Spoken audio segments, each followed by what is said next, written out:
Solar One Sci-Fi Podcast.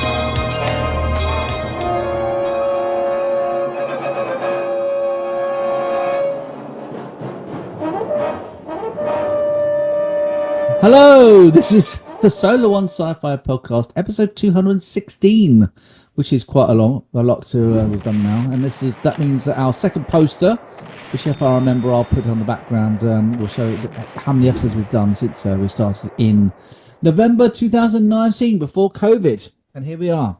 As usual, I've got my two very faithful co-hosts, both in London. Well, I think they're both in London at the moment. Martin Fowler, how are you? By the gods of science fiction, how are you? I'm good. I'm good. I'm good. Sure? Yeah, you're good. You're definitely good. 6 hours of Andor.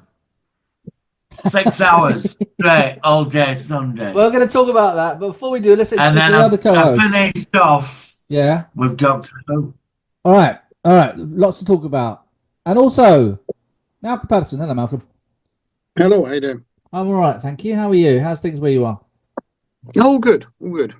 It's been a really good spring. We've just had bank holiday, which was nice. Bank holiday, May Day bank holiday.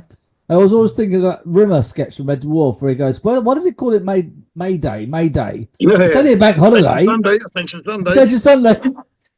50 was it 50 season after Pentecost? Sunday after Pentecost. Yeah, that's it. Yeah, love it. Classic. My daughter, there was the Portsmouth Comic Con, and she met Chris Marie, and she also met Norman Lovitz, and of course, Malcolm, you don't know, but Martin and Norman had a bit of. Are you all right to talk about this, Martin, or is this more of a private thing? I didn't want to go any further. Yeah, no, we talk about it. Go on, quickly say what your experience is with Holly, because I always thought it was quite funny. What happened again? It was a long time ago, wasn't it? It was something on the phone or something. What was it? Yeah. So what happened? I was meant to be doing a comedy course with Norman Lovett. Mm. And it was £25 an hour, but I ended up in the pub and I got pissed. And I never turned up, and he phoned me up and got rather abusive down the phone. He said, you owe me 25 quid, and I told him where to go on the phone. That was how long ago was it? That 25 years ago. About 25 years ago. So it would have been after he'd started Red Dwarf then. So he would have been quite. Yeah, well, yeah. Yeah, because that's what really made it. Was when he sort of dropped out and the other one came in. Oh, Hannah Hayridge. Yeah, that's it. Yeah. That's interesting. Sorry, Norman. That's all right. Sorry. I was sort of it'll pick it up, but I just made myself a customized tripods mouse, but it's not going to show up on here, is it? A bloody thing. It's annoying. I can't be bothered to take off the filter, but I did an AI of the tripods. You know, I've been doing a lot of AI stuff recently, and it's sort of, you see a bit of it there by my fingers there. It's sort of half there at the moment, and it's actually come out quite well. That's very good, is that? Yeah, and it's the tripods of Portsmouth. And what you do is you get lots of images of the actual tripods from the episodes, like screenshots and stuff like that. And then you can build it up, and it slowly gets more and more accurate. Like I did one with Red Dwarf as well, and that was interesting because although it was too small, by the end it looked pretty good. And you know, I mean, you two know I'm always doing this AI stuff at the moment. I'm nuts on it. I absolutely love doing it. I find it really compelling. So I thought I'd get it printed out. So it arrived this morning, and I'm quite happy with it. Now, obviously, we're going to be talking about the Planet of the Apes TV show from 1974. I watched 3 episodes. I didn't watch the whole lot, so I only made 12, but I watched the first episode, the second one with Mark Singer, who appeared in V, and then episode 5, where they find this supercomputer and they're trying to get the information. And I really want to talk to you about this one because it's an interesting show, and I do quite like it. But before that, we've had some big things going on. We've The Last of Us has been on. I don't know if you two have watched that, but that's certainly interesting. I won't give spoilers. I don't think you're watching that, are you, Martin? No, I'm going to wait and binge it. Yeah. All right. Well, keep it really. There's some major things happening in episode 2, so stay away because there's a big thing that happens. So I don't want you to. I saw Thunderbolts. If it's just very quickly on The Last of Us, if it's the really big thing that happened in The Last of Us Part 2 game, it's not that big a spoiler. Well, okay. Well, all right. Okay. Well, that is basically it. Yeah. So sorry, mate. But you kind of half guessed it already. We all see it coming. Yeah, all right. I didn't because I've never played the game, so I was just like, "What the?" When I watched it, episode 2. Obviously, I'm not saying in front of Martin, but yeah, it's a bit of a game changer for the show, isn't it? Can we at least acknowledge that? So that's on, and we got new Andor and new Doctor Who. So let's talk about Andor. I saw Thunderbolt. Thunderbolts. Oh yeah, go on, Any good? Thunderbolts. Go on, yeah, go on. It was very good. No. Good. It I'm was looking very forward to good. it, actually. Yeah. I might go and watch it tomorrow morning because I'm off tomorrow. So I might go and see it. It's the best bloody film they've done it last few years. Really? I was actually, impressed. Good. to be fair, what did you think of Captain America: Brave New World? I didn't mind that. To be fair, I thought that was quite good. It was all right. I mean, I've seen better, but I'm not going to put hates on it. I think they managed to get him into the role of somebody who's not a super soldier quite well. To be fair, Yeah, I quite enjoyed it. I think he did really well.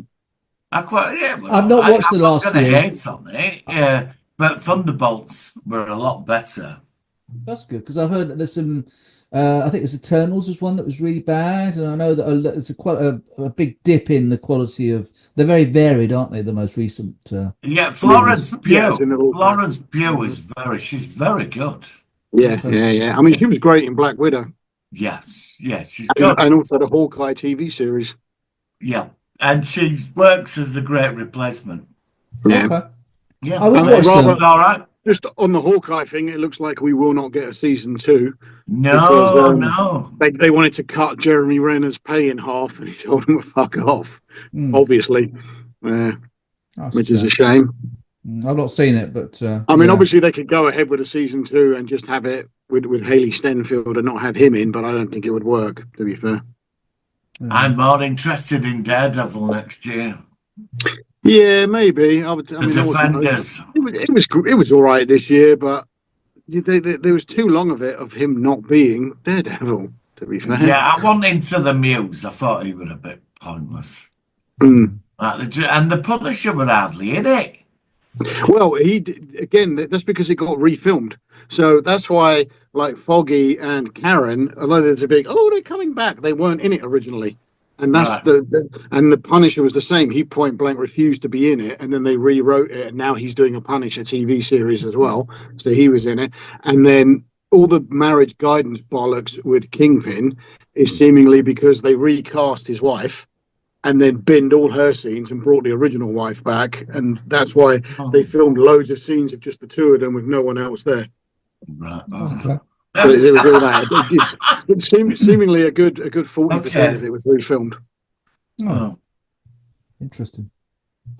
Yeah. So obviously, I've not seen any of those things. I'm trying to think about what else I've seen that you two have watched with me.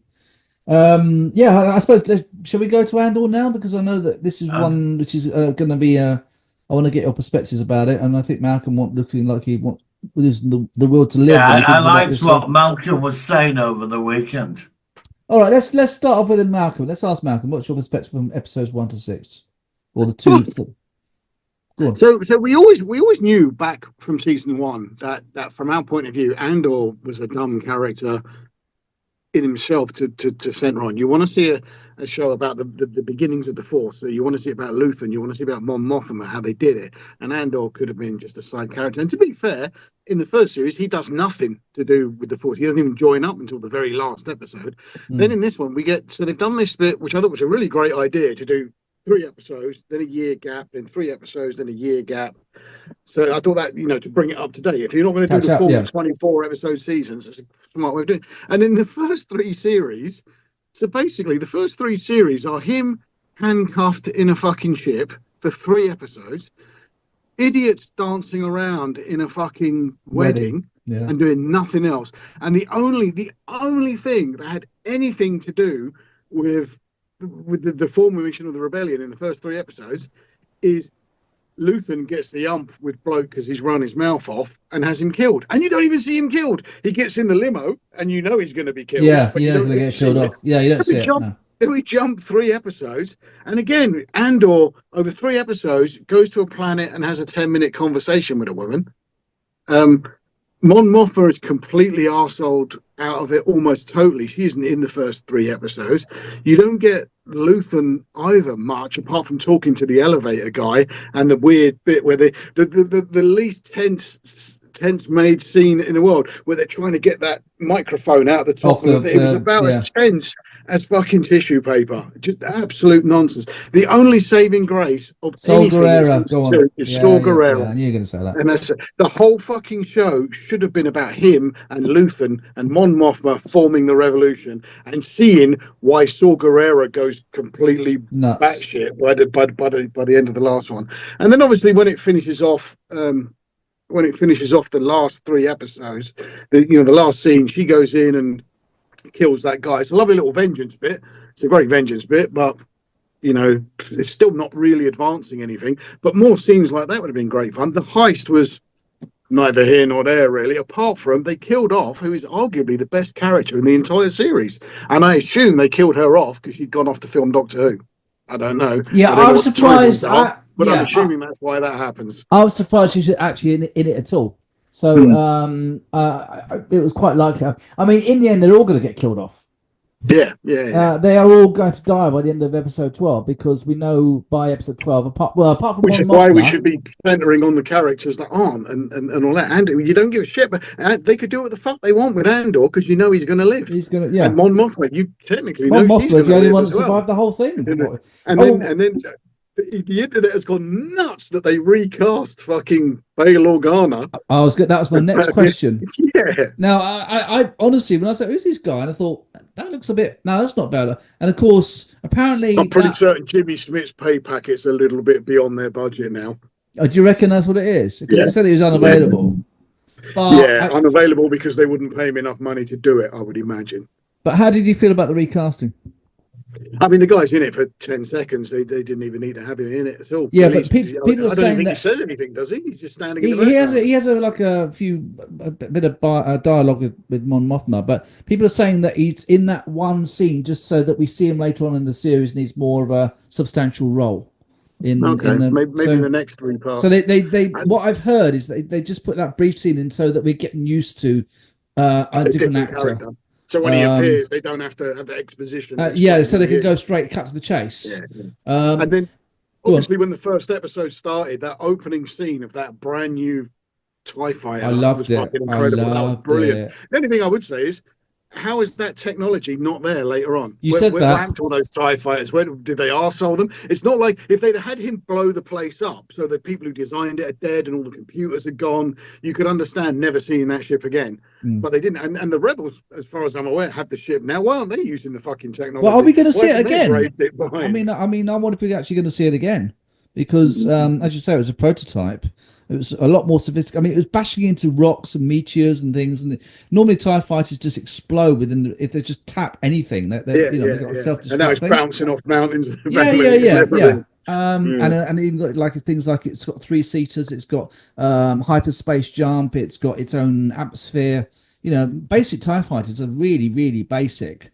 So, do you think that it's going to be explained, or is this going to be like lots of sort of plot holes and unanswered things by the time we finish the? There's going to be lots of plot holes and unanswered things because they're very good at doing stuff like, I'm going to write a brand new fucking super ship. Everybody's going to love it. And then when people start going, yeah, but hang on a minute, they just don't worry about it, and then they just leave it out.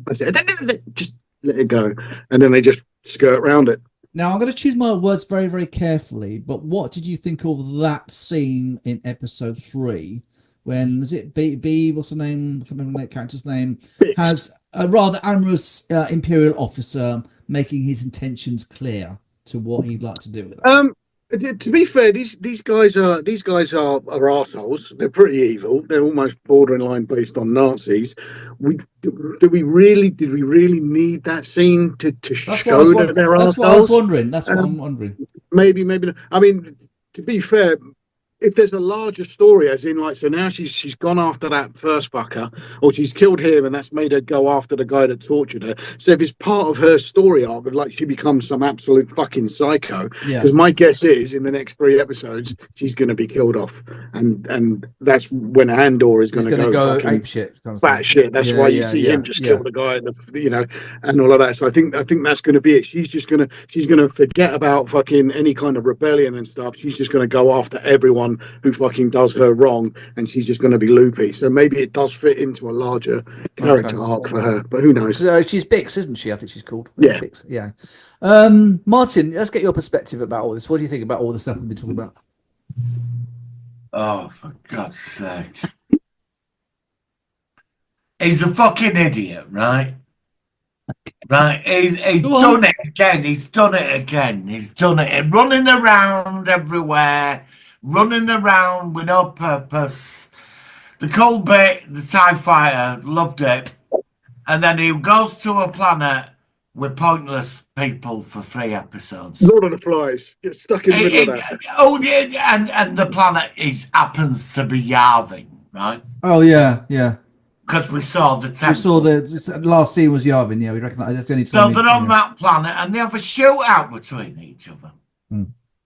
And he escapes.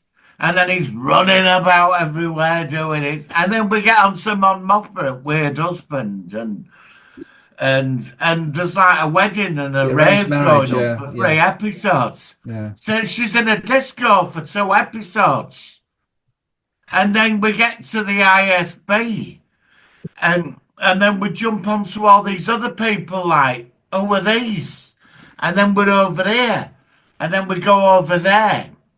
And then we're back to him, like Did you spot the way they're filming it? It's like they filmed 2 big scenes, and then every 10 seconds they flick between the 2. No, It's so fucking annoying. Yeah, they were really annoying me. I got to a point when I started looking at my phone because I lost interest. Yeah, really. I was doing that, I think, by episode 4. Then my favourite character, I'm very happy for him. Cyril. What, Cyril? Cyril, I love Cyril. He got laid. Cyril gets his moment of fulfilling to become a true wanker. Yeah. He does it. He gets a secret mission the thing is destined for. Oh, I thought you talked about him shagging. Go on.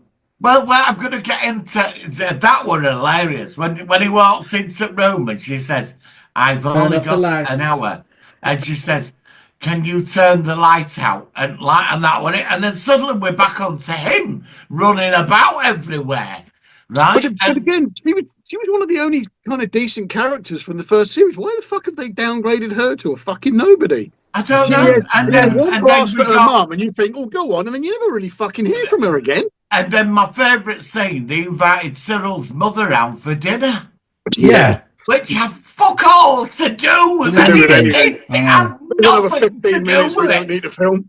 And his mother comes round and she's putting him down and all.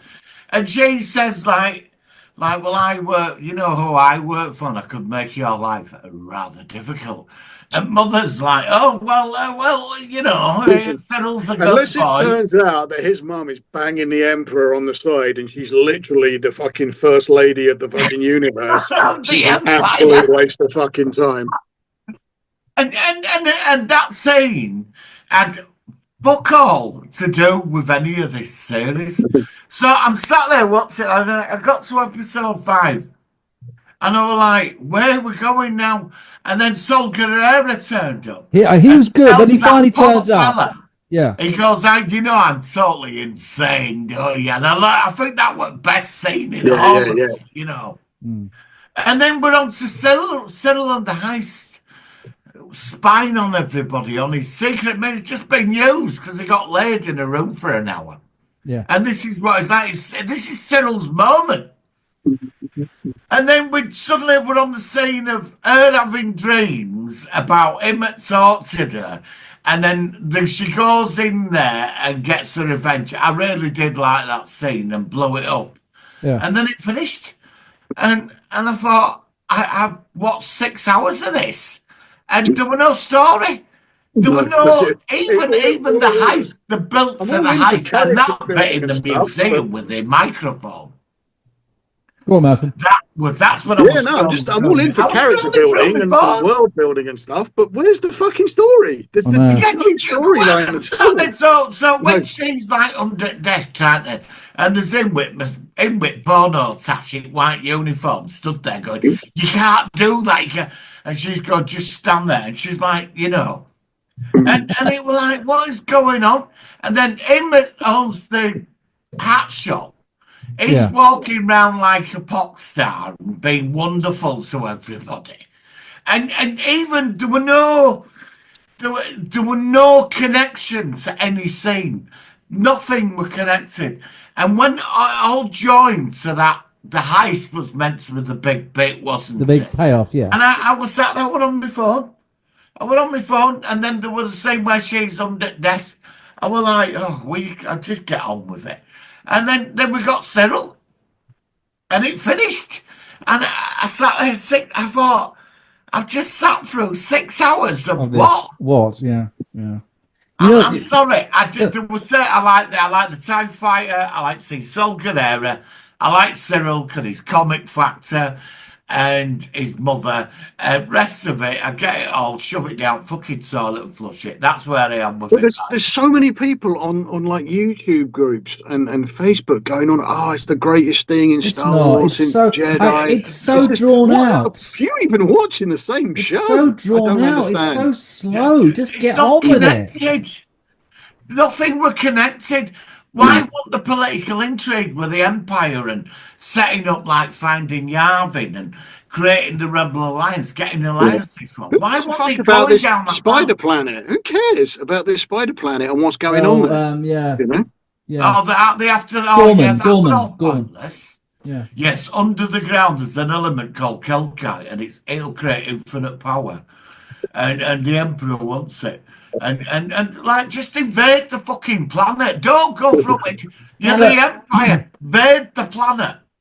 Now, let me just at this point, because I'm having a deja vu moment, because we were like this with series 1, Yeah, Martin, and yeah, then yeah. we have mellowed a bit when we watched season 1 again, right? But now I'm back Yeah. to season 2, and I'm feeling like I did when I first watched season 1 again.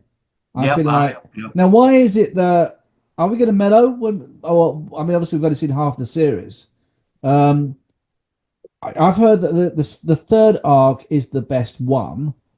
I actually like the first arc more than the second because I love the TIE fighter and I did like the Saw Gerrera in the second arc, but every time I watch it, I just think, just get on with it. Let's have some action. Let's just have some payoff. There's never any payoff. It's just like they're walking down like some futuristic sort of a room or something with windows and with spaceships flying by, and then they walk back the opposite direction, and then one of them scratches their ass or something. Just fucking do something. I think in the second arc, the second lot of 3, the only time a fucking weapon's fired is in the last episode when what's his name gets killed. Yes, that's the only that's the weapon only fired time. in the And whole, yeah. I'm sorry. I mean, Star Trek and Star Wars are different, and Star Trek is more about communications and these plot things. But it's Star Wars. Star Wars has to have that explosive factor to me. It just does. And as you say, there wasn't even a blaster apart from that episode, the last one with Saw Gerrera, when he finds out that guy and he kills him. There was nothing. No. As you said, Martin, it's like at the end of the day, they want this Kelkai, whatever the hell it's called, because to power the fucking Death Star. Yeah. So they're building something that's going to destroy fucking planets. So why the fuck do they give a shit about politics? Like you said, just land the damn troops and wipe it out. Yeah. I mean, the nukes Mandalore to glass didn't care about the population. Mandalore just wiped it out. So why are they doing it to this Gorman place? And they still get the element. I mean, why should they care? Well, apparently, there is a Gorman massacre. It's well known in fiction. Yeah. Apparently, that's what we're going to be getting. Apparently, there's 2. There was a massacre with Tarkin, but then they're coming towards the main. He lands on the people. Yeah. But I mean, what are we going to see? Is it going to be like a massive kind of thing with Star Destroyers coming down and blowing, or is it going to be kind of like a couple of pew pew pews and a few people dying? That's the massacre kind of thing. Is that going to be? Are we going to see it? Are we going to get the big payoff of all this talking and nattering and stuff, and actually get something? How many episodes is there to go? We've got 6 more to go. You 2 know, more if it arcs. turns out that the whole, everybody's apathetic about the Empire until they wank on That's how fucking Gorman, and that suddenly inspires everyone to join the rebellion, then I really will be pissed, because that would just be an absolute fucking cop out. I think that's likely to happen, though. Mm-hmm. I think that could easily like go when that I way. watched the first series second time, because Michael said give it a go, watch it again. I did sort of. I found the first series, watching it second time round, Much better, yeah. it was It much is, because better. you can But because you this, can tune out the boring bits. yeah, Yeah. but this, I don't think I could sit through it again. Yeah. No. I'm really not. I'm don't. going to save it until we've seen the other half of it. But we're only halfway through, aren't we? So Yeah, it might pay yeah. off. But I mean, do you think? I mean, they made 12 episodes with 4 arcs.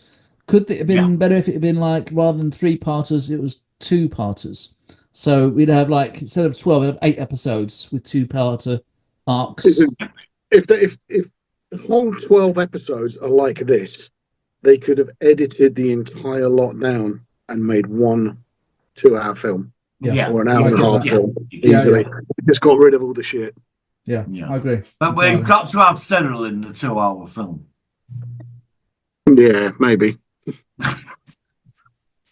Depends how vital he becomes in the next sort of 6 episodes. Do you think Cyril will like sacrifice? Do you think he'll get killed by the end of this? I think he'll end up with the lightsaber up his ass or something, and then I don't know. I don't know. He'll probably try to defend. What's the Imperial officer he likes? I can't remember her name.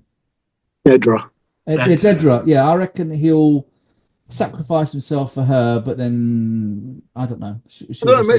Maybe Cyril is one of the guys from the Death Star, because we do. I mean, as far as I'm aware, none of them have names. When they're sat around the table, the old guy from the Doctor Who episode with the bee woman. Well, Cyril got him a job on the Death Star.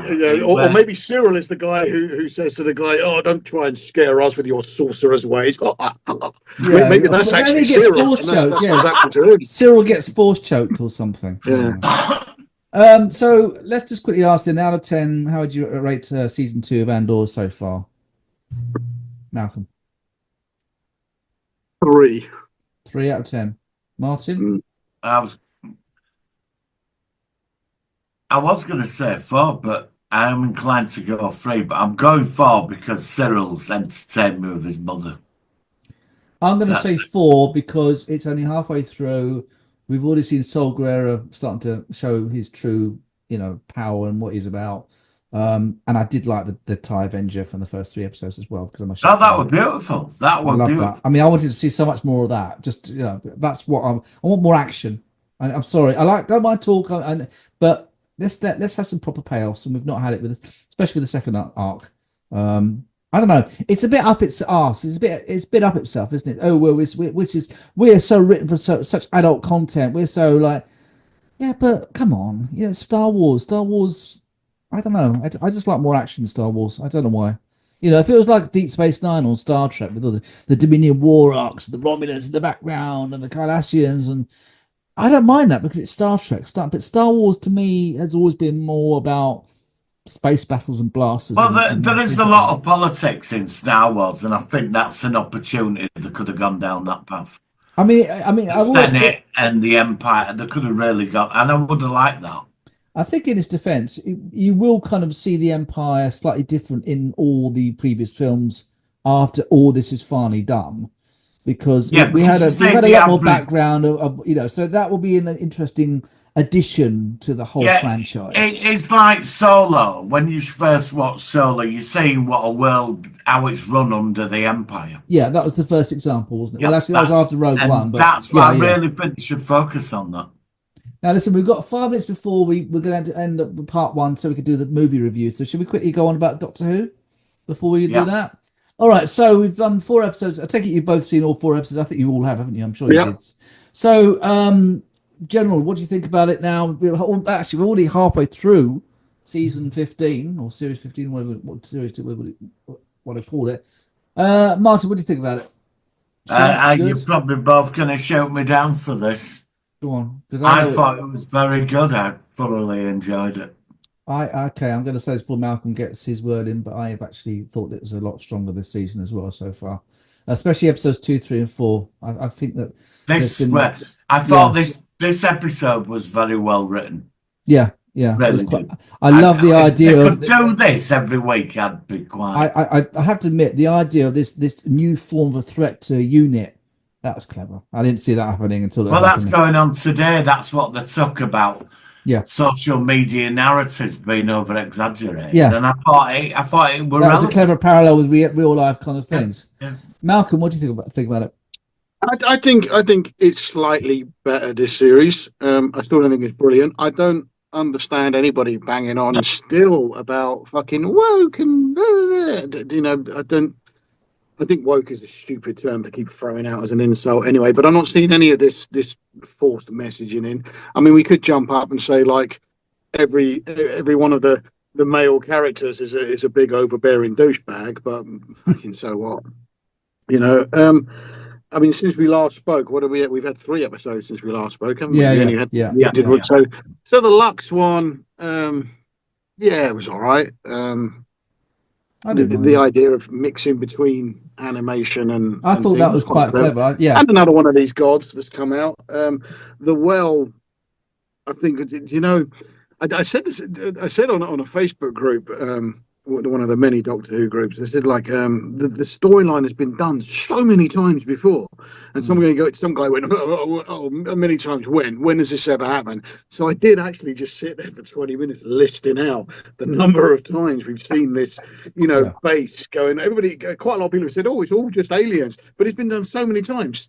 Doctor Who have done it before many times. Stargate have done it many times. Star Trek have done it many times. It is a very, very popular storyline to have a secluded base and people go on and there's a big fucking monster in the background. And then the final episode, I enjoyed that one. I wouldn't say it was like really good or I massively enjoyed it, but it was certainly better than what we've got. I can definitely think it can stand on the shelf with some of the older classic Who episodes. Just to drop I think that's a very fair comment actually, and that's pretty good. Let's actually even achieve that. Yeah, I'm still not feeling him as the Doctor. No, I still don't like this approach. Yeah, I think Belinda is fucking amazing. I think she's great in this, or Belinda, whatever it is. No, Belinda. Yeah, Belinda. I think she's a great girl. I do like that kind of, the best of the characters have always been the ones in classic Who, the ones who stood up to the Doctor. Jo Grant. She does. Yeah. Sarah Tegan. Even to a lesser extent, Adric even stood up to him at certain times. And these are the better characters, the ones who don't take any fucking shit from him, rather than these lovesick, doe-eyed fucking puppies running around with their fucking tongue up his ass. And all that. That's why she's so much better. But I do think, predictors, spoiler maybe, I do think she will be dead at the end of the season. I think the intention is she's going to have to go back to that planet and join that fucking computer thing in order to save the Earth. And then have the Earth come out. And if they are going that route, which if there's some cop out where he prevents her doing it or saves her from doing it, I think that's shit writing. I think what I want to see is the dark bullshit. You remember in Star Trek, the episode with the little kid who's going to get wired into the machine, and in the end he doesn't save him. The kid gets wired into the fucking machine. Do you remember that one? Yeah. This is proper storytelling when it's fucking the no-win scenario. He's going to, and this is what I want to see for Belinda, love her like I do. I want to see her in that fucking machine bringing the Earth back. And then that's the end of it. And then he can cry his fucking eyes out. He didn't cry last week. He didn't cry last week. It was the first time. Wasn't it long enough? Yeah. Well, no, that's true. Yeah, he's only 5 minutes, wasn't he? Yeah, that's true. His last 2 minutes talking to that guy was more Doctor than any of his performance so far. that scene there was more what we've come to expect from the Doctor I than anything he's done. I thought Rose's character, is it Rosie Sunday? I thought she come out really strong in it. Ruby Sunday. Yeah. Ruby, Yeah. I thought she was very good. Yeah, I like it. I liked it last year, 42 yards, what it's called, that one. And that's another Doctor Light episode. And the Doctor Light episodes tend to be the best ones, which is a First shame. time ever, I quite liked Kate Lethbridge Stewart as a character as well. I thought she was really good in this. I thought she's been shit and everything she's done previously, but in this she wasn't bad. I really like the hard ass bitch that she took in this one. I like the darker stuff. I like it when in the world that they're living in, it cannot be all happy roses. It has to be brutal and dark. And I thought that was great. We've got less than a minute until we're going to do fade out. So do we think it's the same think tank from the episode Robot? No. It could be. Yeah, maybe. Well, look, let's go to choose the name think tank. I mean, it could be that they're still going on. Let's go into our fade out now because obviously we're running out of time. But so far so good. So on that note, we'll be right back with the focus of the week. Here we go. It's the Solar Sci-Fi focus of the week.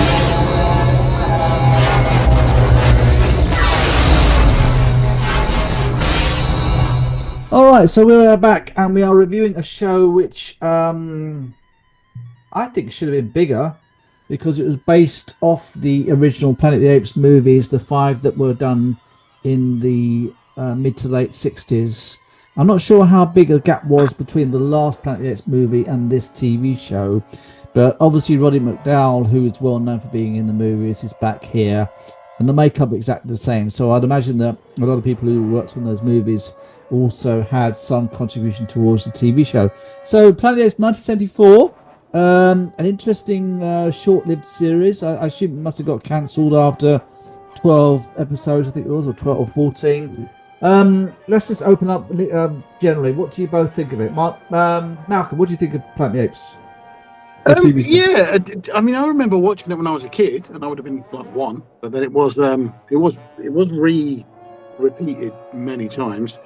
And it was quite good. It followed a very 60s, 70s formulaic thing of like episode by episode guys traveling, either trying to get home or trying to read somewhere, or trying to do and helping people out. Standalone episodes, very standalone. Yes. Fugitive, Incredible Hulk, Logan's Run. They all ran with this sort of parallel with all of them. Yeah.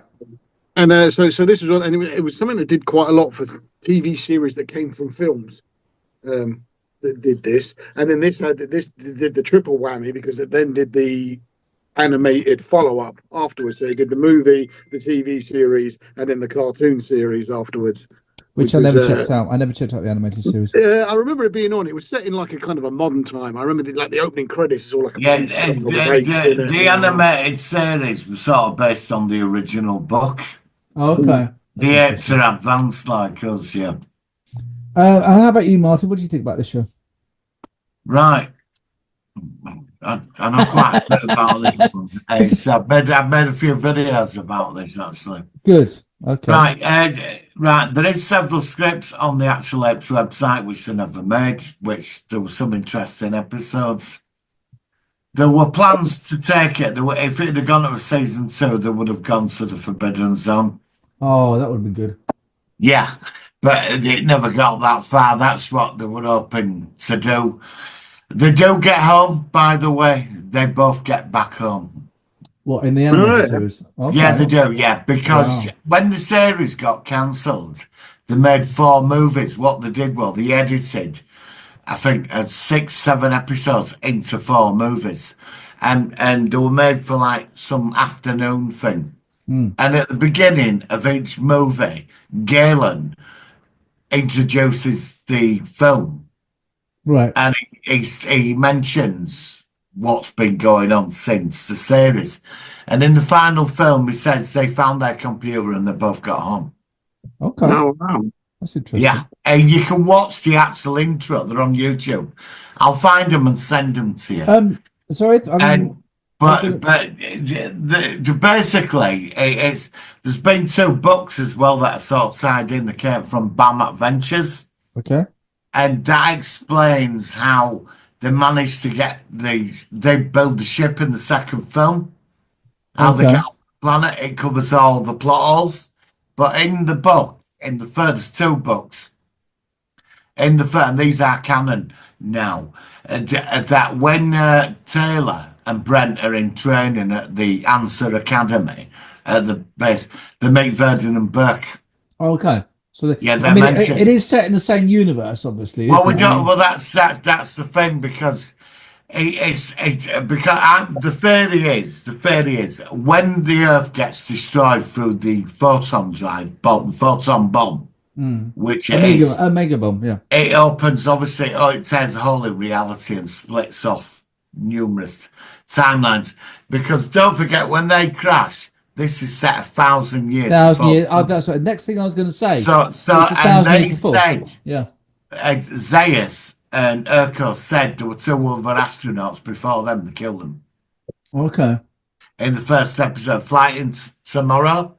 They're Oh scared. yeah. No. Oh, now this is confusing me. So when they mentioned the two astronauts that they killed them, who Yeah. were they? Who were those two astronauts? We'd never find out, but there were two more there before them. Yeah. Because I was wondering. I always assumed that the two astronauts are Taylor and No, the other guy. wrong No, time period. because this is set No, it's 1,000 wrong time years period, yeah. before.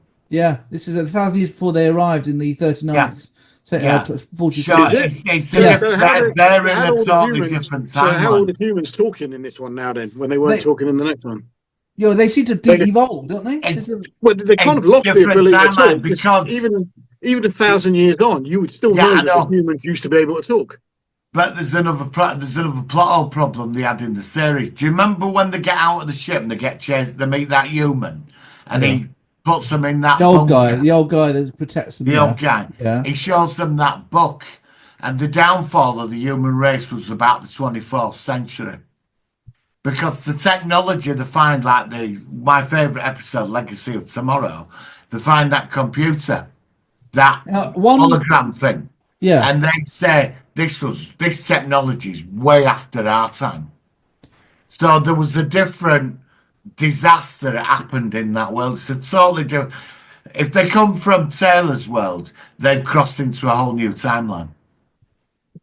So yeah, because at this point, I mean, as Malcolm Humans said, can talk. It's by the 1,000 years further on, they can't talk. They're mute. They're like cavemen. They're very. Plus the downfall But of how are they humanity. losing their cognitive abilities? How is They it? never explained that. So one, even in the two books, this It's guy odd because wrote, in this he one never they're not. explains that. It's like they're de-evolving. They're more primitive Yeah. in this than obviously they can still talk and they can still, but they're sort of like scavenging. They're not like as bad as they were, but it's a bit of an odd one that they seem to be losing. And also, is this linked with the modern Well, it's a timeline spin-off. It's a parallel timeline. okay. That's the only, because in the films, when you get to the final 8 movie, it's 1999. That's when it's in the late 90s. That's when the fall of humanity starts. When they have that nuclear war, Right. Okay. and that starts. But in their time, when they find that book and that old fella shows the human race is still dominant in the 25th century. It's been a while since I've watched the last film, but There's little bits to put in. There's little bits. Humanity is a to put in. disease. It's not a. Yeah, it was a disease. It's not a wasn't it? war. It was. Yeah, it's a disease. But you're saying it's an alternate timeline, are you? Is that what you're saying? Yeah, it's the only way. Yeah, it's a Because it parallel doesn't fit timeline. otherwise. It's completely different. Because the running theory is when Taylor destroys the Earth in the future, it opens up a massive. So it bounces time, back in because time. Is what you're in the saying. third movie, the scientist Hessline, he explains that different timelines. He explains that. So Verdun and Burke, because the ship, it's a photon drive. The bomb that destroys the world, the technology is taken from the ship's hyperdrive. It's a photon bomb. It's not a nuke, it's a photon bomb.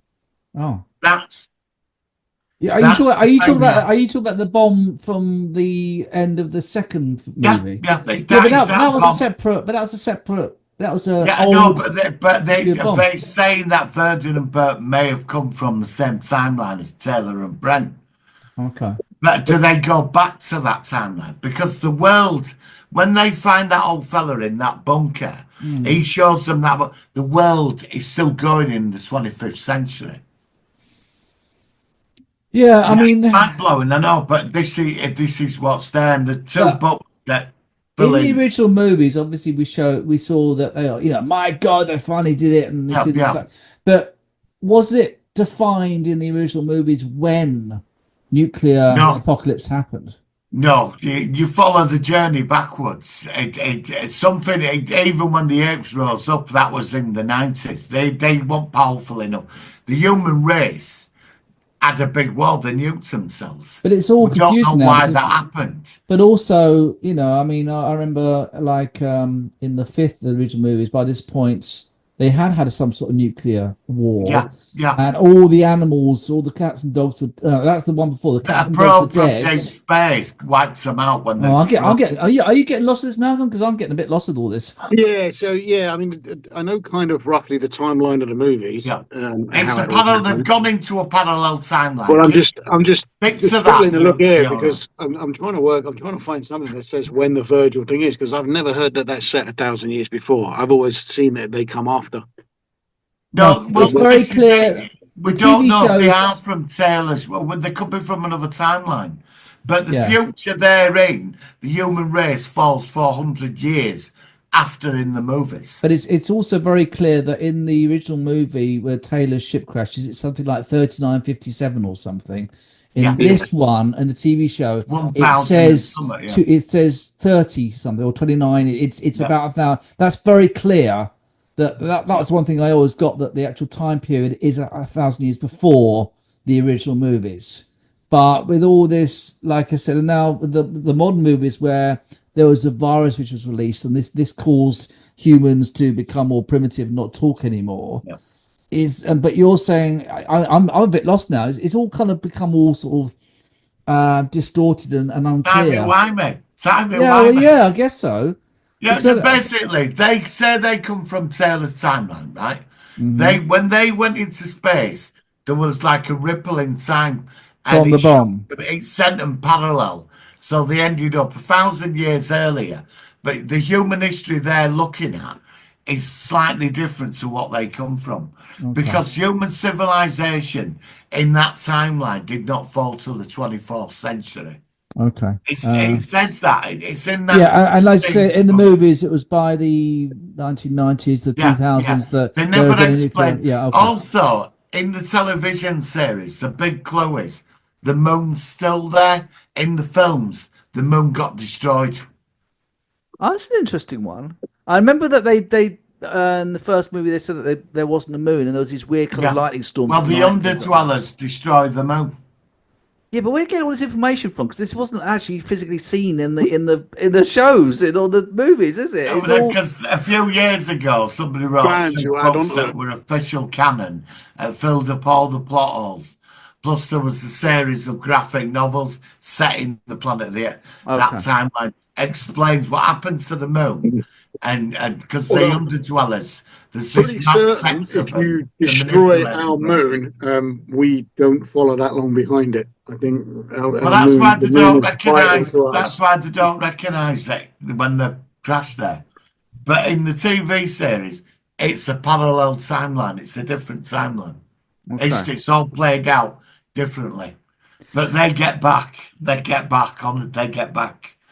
So It's well, let's obviously stick with the episodes that we saw because Right, okay, all right. I'm sorry. All right. No. What I'm saying is that if that's the case, what do you think of the quality of what they made in these 12, 14 episodes? I mean, do you think that it was something where they tried to carry on from the movies, but then it was never sort of like properly thought out?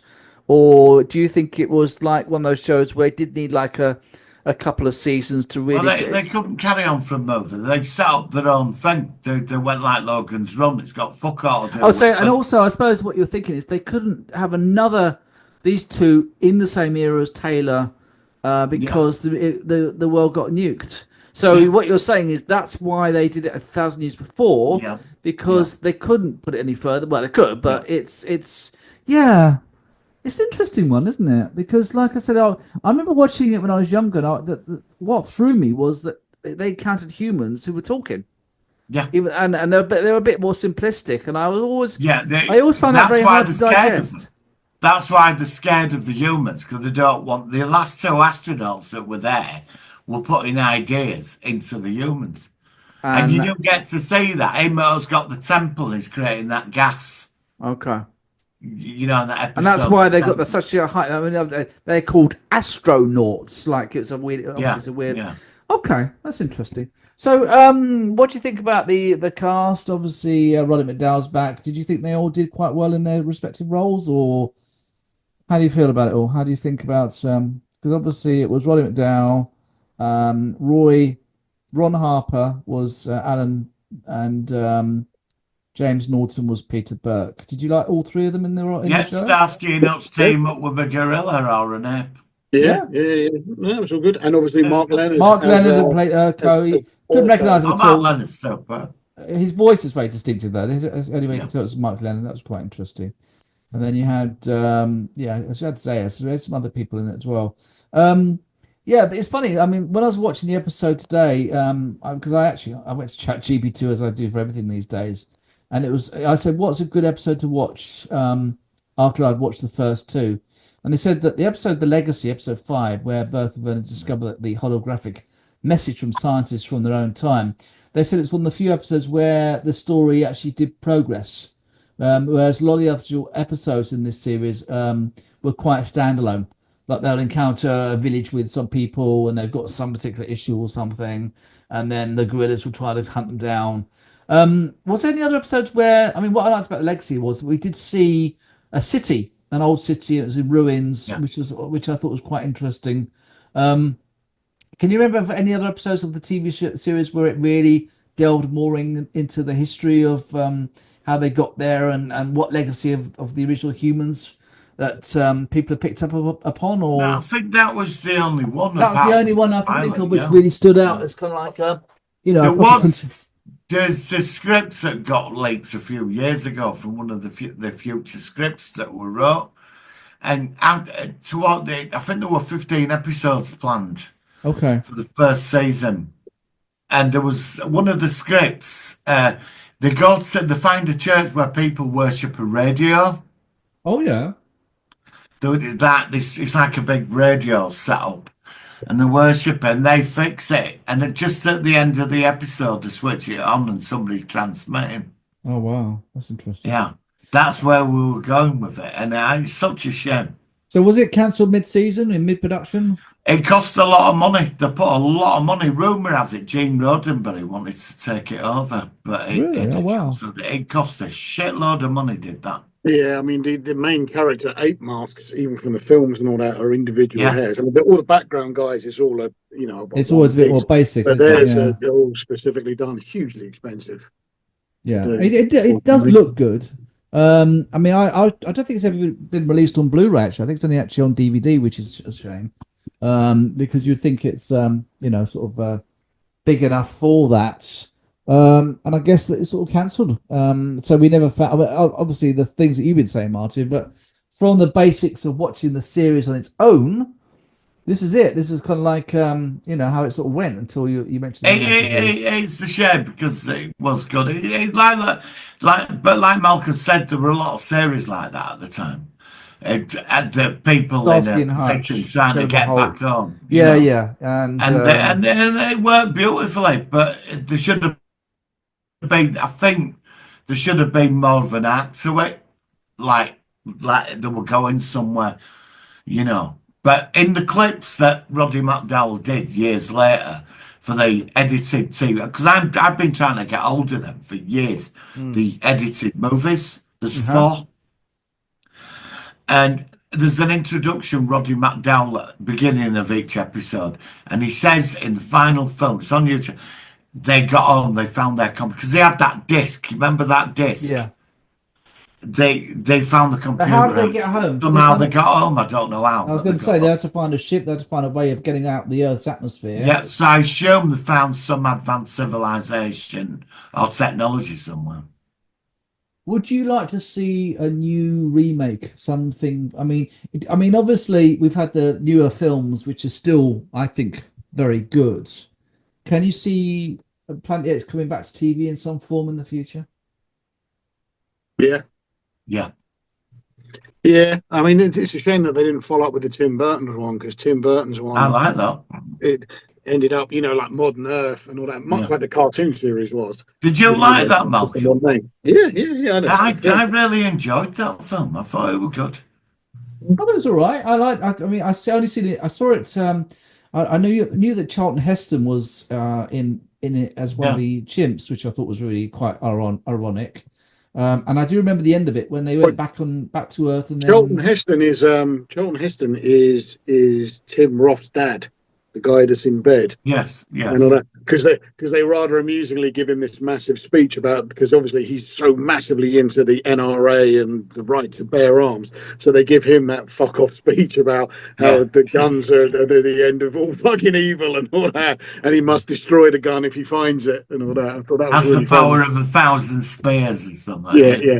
But what was the ending of that movie? Didn't they go back and then apes were in charge or something? There was some weird twist at the end. Yeah, so he basically he crash lands into the Lincoln Memorial, but now it's an ape, and then apes come up in their police cars. So that's another one where they changed. Obviously, this is a reboot, so this isn't linked up with all the other stuff, is it? The Tim Burton version. It's like a reboot.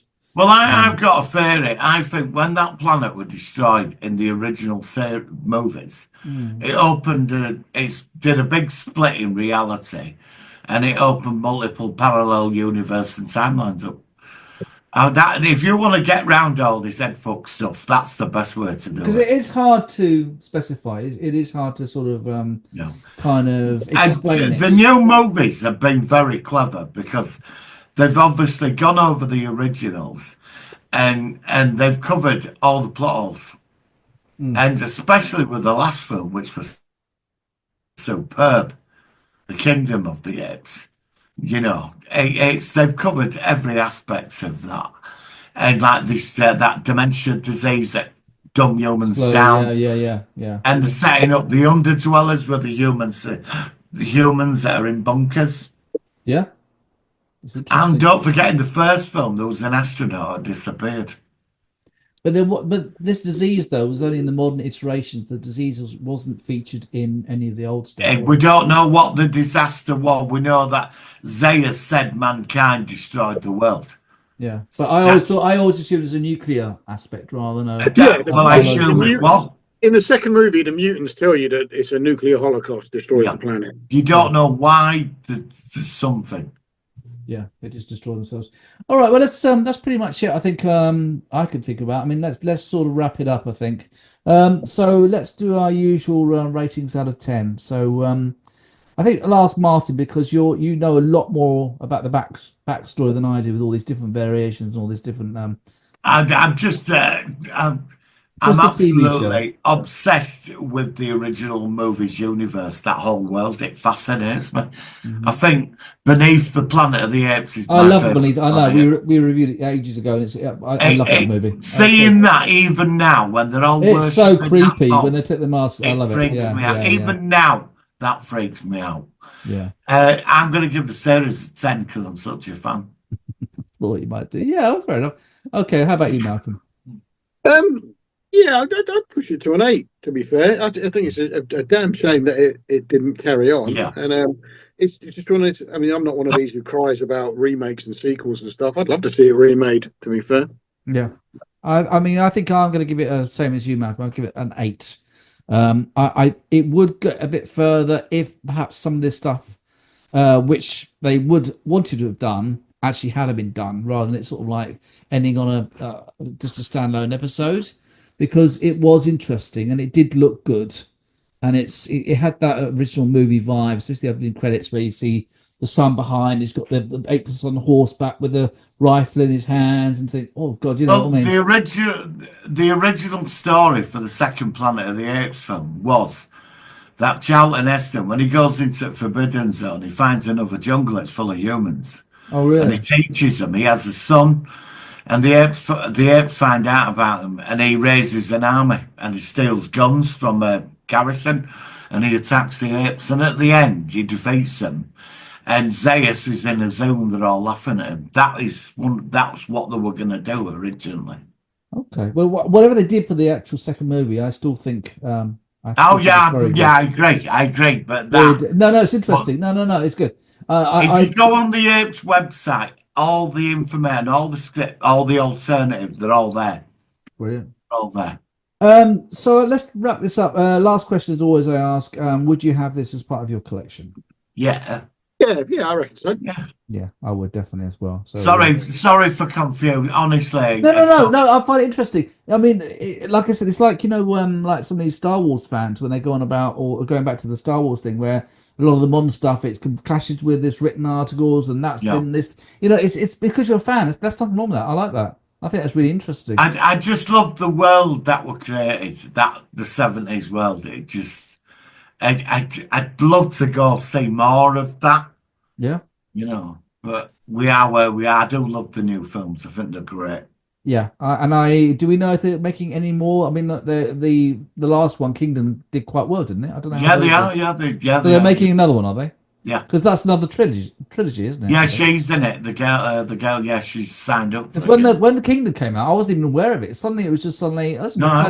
It just sort of came up. It was like I didn't know about it. One night, I sent you a message. Or was it straight to Disney Plus?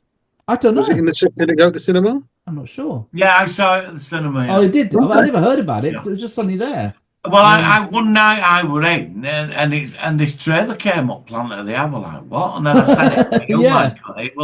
And I thought they'd finished it. I think we talked about it. We were really shocked when we did a sort of I never even knew that would be. No, it was very kept quiet. It wasn't. Yeah. It wasn't sort of made very clear to people like us and the various. I love films where society's upside down, like set of 500 years, and a person from our time ends up in that world. Yeah, Logan's Run. The women, it's all insane. Yeah. I love Logan's Run because the fact is that these people are cut off, and you meet a person who's not been in their city, and he's got some, it's like that time difference. Although it's not a time travel.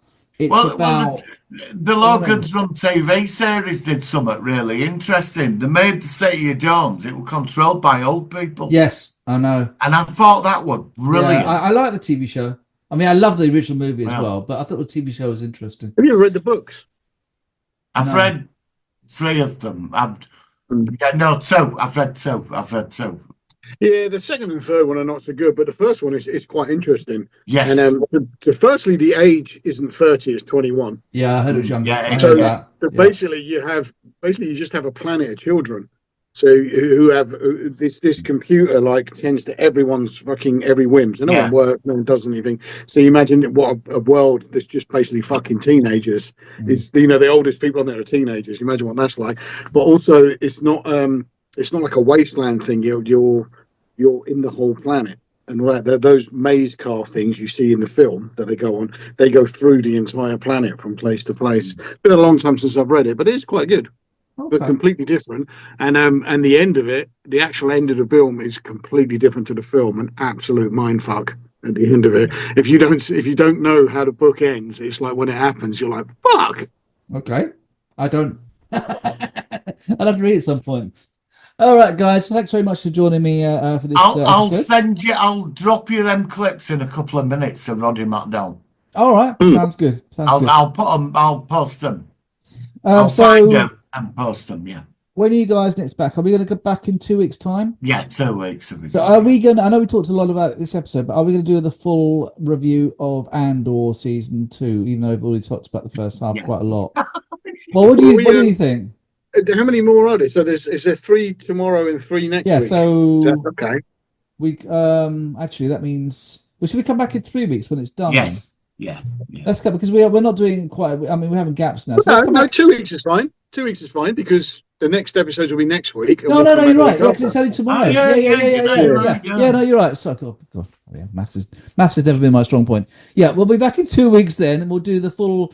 And I know we talked a lot about it, but we'll probably sort of answer some of the questions that we've been asking today about was it good, and then also perhaps we could talk about what I'm going to do. I don't know if you two are going to do this, but I'm going to rewatch Rogue One after I've watched Yeah, the yeah, last yeah. six. I've Definitely going. rewatched Yeah. it.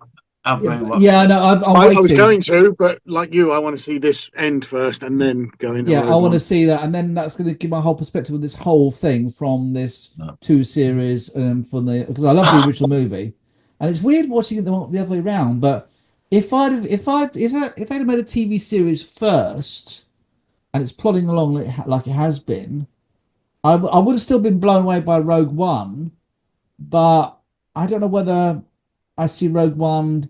I don't know. I don't see it differently, but it's just kind of. In some ways, it might have been better if they just hadn't made the whole thing in the first place. We just had Rogue One. I don't know. What do you guys think? I know we've obviously not seen it. Well, I mean, yet. you know, I just find his character totally pointless. Yeah, I'm trying Yeah, to I mean, know what I said on happened one to him. Facebook group, the reason he's picked for that mission is not because he's like the best guy they've got or the fucking the hero they need. It's because he's a fucking nobody. He's literally the most expendable person in the entire Rebel Alliance. Yeah. That's why he's sent. yeah. He doesn't seem to be. Yeah, I don't know. Yeah. All right, guys. Thank you very much. We'll catch you next in 2 weeks' time on the Solo on Sci-Fi podcast. Live long and prosper. Yep, Long live and long and prosper. Welcome to the deep dive. We got some really interesting audio sent in by you, our listeners, from the Solar One Sci-Fi podcast. We've taken a good look, pulled out the key stuff for you. Yeah, we're trying to avoid just drowning you in details. Exactly. So today's mission is really about understanding their initial takes on 2 quite different things. The old 1974 Planet of the Apes TV show. Hey, classic. And the first half season, basically, of Andor season 2. Wait, so we're looking at their first impressions, not some final definitive review, just what jumped out at these fans. Okay, let's get into it. It's interesting just putting these 2 side by side, isn't it? Totally. You've got Apes with all that history, that nostalgia factor. Yeah. And then Andor, which is, brand new, part of this massive thing that's still unfolding, gives you a good sense of what grabs people. Yeah. Or what doesn't. Let's kick off with Planet of the Apes, the TV series. The Solar One guys, they definitely had a soft spot for it. You could hear the nostalgia. One of them remembered watching it as a kid, said it was kind of formulaic, standalone episodes each week. Like those other shows from the time, right? Yeah, he mentioned The Fugitive, Incredible Hulk, even Logan's Run. Stranded people, new problem every week, trying to get home. Does that sound about right? Yeah, that episodic thing. That was really how genre TV worked then. Yeah. Easy to jump in. Comparing it to those other shows really sets the scene, I think. And they immediately brought up the movie connection. You have to, really. Absolutely. Roddy McDowall coming back as Galen, that was huge. Mm-hmm. Huge for continuity. Yeah. And the makeup, keeping that consistent. Yeah, that helped. One host called it a triple whammy, the movies, the TV show, and then there was that cartoon. Right, the animated series. Yeah. Which apparently one of the hosts hadn't seen. Nope. Said it was meant to be closer to the original book, with the apes being like super advanced, like humans. Interesting. Shows how you can spin the same core idea in different ways, doesn't it? The cartoon sounds quite different from the TV show's focus on the humans struggling. Okay, now here's where my ears really perked up. They started talking about scripts for a second season that never happened. Oh, unaired stuff. Yeah. Apparently the plan was for Verdon and Burke to actually reach the Forbidden Zone. Still trying to get home, obviously, but going into that area. Well, that would have been something. The Forbidden Zone is such a key mystery in the movies. Exploring that on the show could have been great. And get this, after it got canceled, they actually took episodes and edited them into 4 TV movies. No way. Yeah. And apparently Galen did new intros for them, and these suggested the humans did eventually get back home. Huh. So they sort of gave fans closure after the fact. Seems like it. And there were even tie-in books, BAM Adventures they called them, that explained how they built a spaceship. Fans really wanted that resolution, clearly. That just shows you how much people cared, Right. right? Creating their own extended story when the official one stopped. That's dedication. But then, the timeline stuff, the Solar One hosts really went down that rabbit hole. Always happens with Apes, doesn't it? Right. They pointed out the TV show is set, 1,000 years before the original movies? Mm-hmm. TV series in the 30th century, movies in the 39th. That's a big gap. And it causes problems. Like, apparently there were other astronauts who crashed before Verdon and Burke in the TV timeline. See, that just adds layers of confusion. So for you listening, the takeaway isn't necessarily memorizing dates, but just knowing the Apes timeline is famously messy, Fans have been picking it apart for ages. Exactly. It's complex. All the sequels and reboots just keep adding twists. That time difference is a big hurdle if you want it all to fit perfectly. And the big one they hit on, why can humans talk in the TV show? Yeah, but they're mute, primitive in the movies. How does that work? And apparently no clear answer in the show or even in those tie-in books they mentioned. It's like evolution just reversed itself. Which is weird because losing speech is so key to the movie plot, right? Tied to society falling apart or some biological thing. But the TV show just has them chatting away. Definitely a major inconsistency that bugs people. And it gets weirder. There was an episode, Legacy of Tomorrow, where they find advanced tech from the 24th century. Okay, so that suggests a totally different disaster happened in the TV world compared to Taylor's world in the movies. Right, like whatever wiped out humanity wasn't the same event. It really points towards the TV show being its own thing, its own timeline. Which leads right into that parallel timeline theory one of the hosts brought up. Yeah, stemming from Taylor destroying Earth and Beneath. Maybe that act literally fractured reality. It's a classic sci-fi fix, isn't it? Parallel universes let you keep all the contradictory stories somehow valid within the bigger picture. And another thing, the moon. It's still there in the TV show. Okay. But apparently some tie-in stuff for the movies says the Underdwellers destroyed it. The hosts admitted they didn't actually see that in the films, but it's part of the lore. So another check mark for separate continuities, even if it's just from books or comics. That stuff becomes fan canon. One of the hosts did mention the newer Apes movies, the recent trilogy, and how they use a disease to explain humans becoming primitive. So maybe that's the answer in some timelines, just not the original ones. Right. Using a disease is maybe more biologically believable. And it suggests later creators were maybe trying to patch up some of those old continuity holes. Okay, stepping back a bit, what did the Solar One guys think of the show overall, quality-wise? They seem to feel it stuck pretty close to that Quest formula, you know, the trying to get home trope that was big on TV then. Yeah, a sense of missed potential, maybe, that it could have dug deeper, had more of an ongoing story arc. Well, that standalone format, while accessible, yeah, it definitely limits how deep you can go with characters or the world. Our expectations for sci-fi TV have changed a lot since the 70s, haven't they? We want those arcs now. But they found this cool detail, a leaked script fragment, where the humans find a group, like a church, worshipping an old radio that's still transmitting a signal. Whoa. Okay, that sounds interesting. Primitive society finding old tech and thinking it's divine. That's great sci-fi. Totally. It hints at the kind of more thoughtful stories they could have told if it hadn't been canceled. So why did it get canceled, did they say? Yeah, high costs were a big factor. Those ape masks weren't cheap to do every week. Makes sense. And there was some rumor about Gene Roddenberry maybe being interested in taking it over, but that didn't happen. Roddenberry. Wow. That's a what if for you. Imagine Star Trek's creator doing Planet of the Apes. Despite the flaws, though, the hosts seemed to feel pretty positive overall, like they'd still want it on their shelf. Nostalgia's powerful. And it is a significant piece of the whole Apes puzzle, isn't it? Imperfect, but important for fans of that era.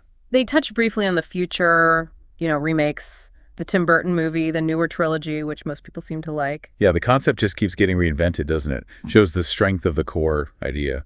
And one host circled back to the timeline mess, suggesting maybe the planet's destruction in the movies caused the split, created all these parallel realities. Like we were saying, that parallel timeline idea is kind of the neatest way to wrap your head around it all.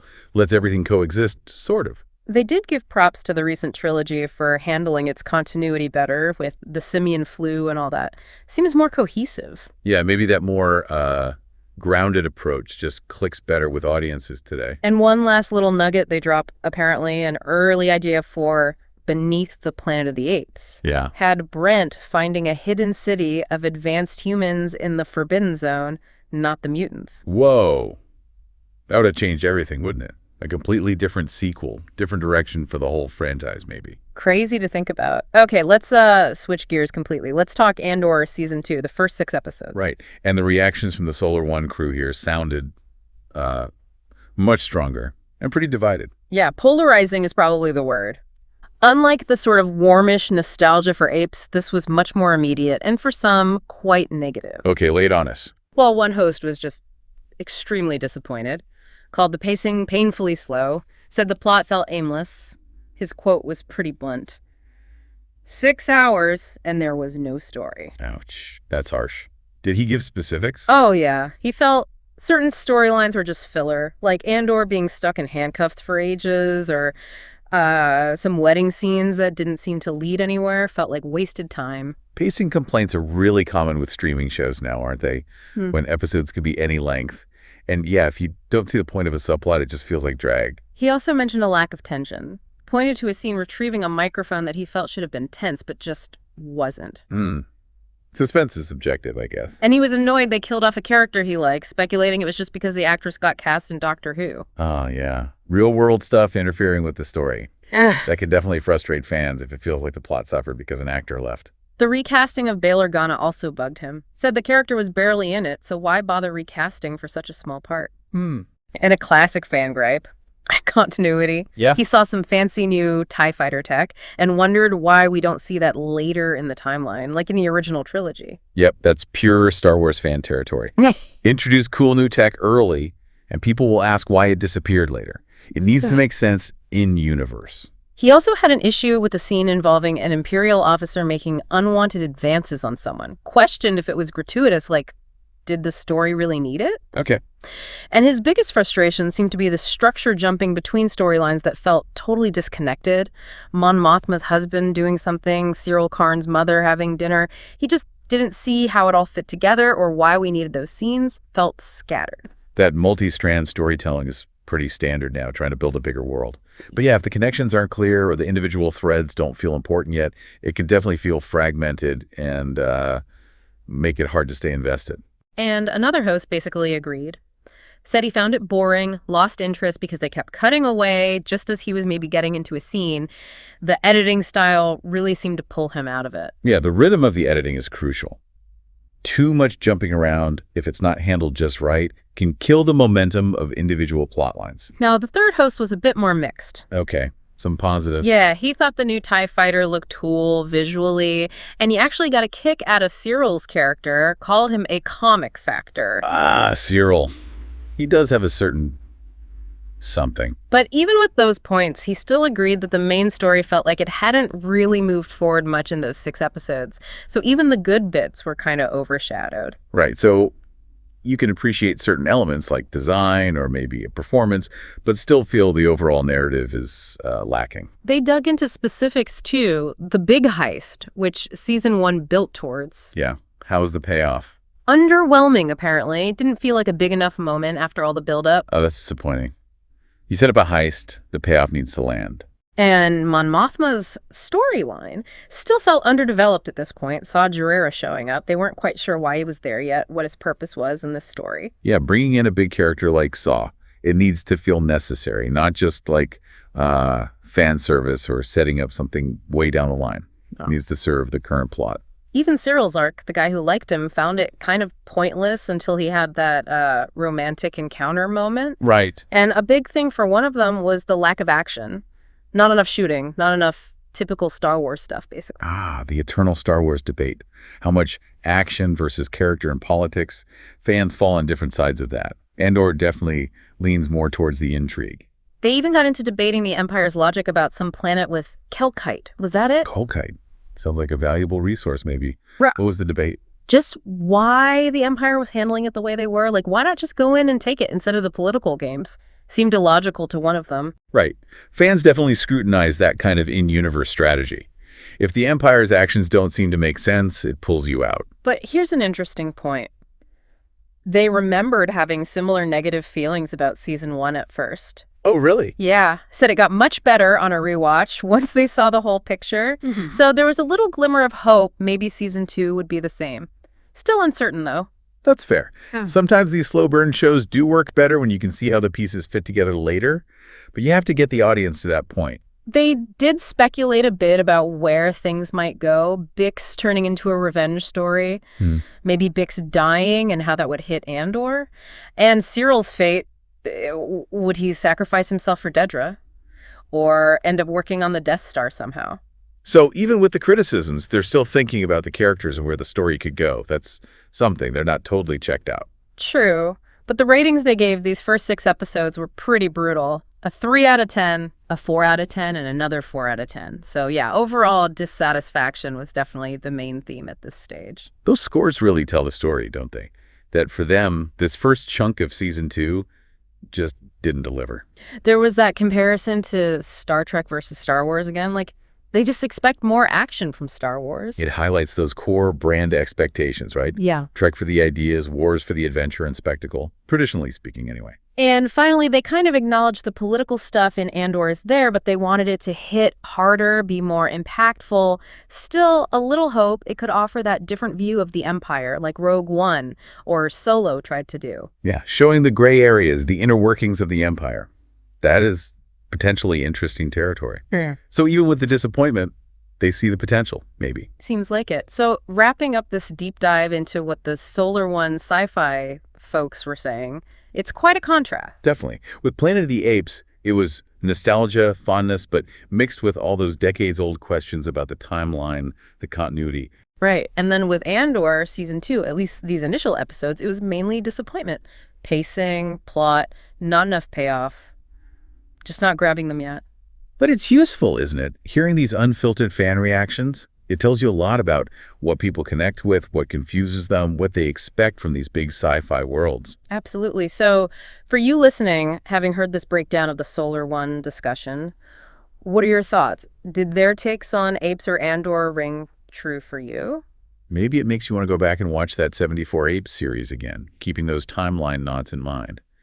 Or if you've seen more of Andor season 2, how did your opinion evolve compared to these early reactions? Could be interesting to track down those old Apes tie-in books too, see how they tried to smooth things over. Or just look into why that ape show really got canceled. Lots to explore. Which brings us to a final thought to maybe mull over. How much do these initial reactions, the kind we heard discussed today, actually influence where these big franchises go next? Do studios listen? And how often does our own first impression change completely once we have the full picture, or just more time to think about it? Yeah, it's interesting how perception can shift, isn't it? Something to keep in mind as these stories keep evolving.